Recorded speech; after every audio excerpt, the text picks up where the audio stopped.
Morning, welcome to Ram Point.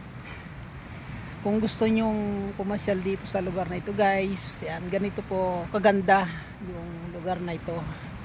Dito po sa Ram Point, dito lang yan sa Grand Cayman Island. Yan, pakita ko yung kapaligiran dito. Ayan guys, tingnan nyo naman kung gaano kaganda yung lugar.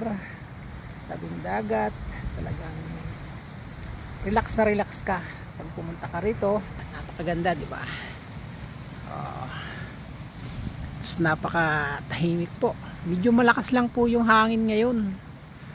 Kaya, so maaga pa, wala pang tao. Ang kagandahan po dito guys, pwede kayong pumasyal, pwede kayong pumasok sa lugar na to, mag picture lang. Ayun, wala hong problema yan.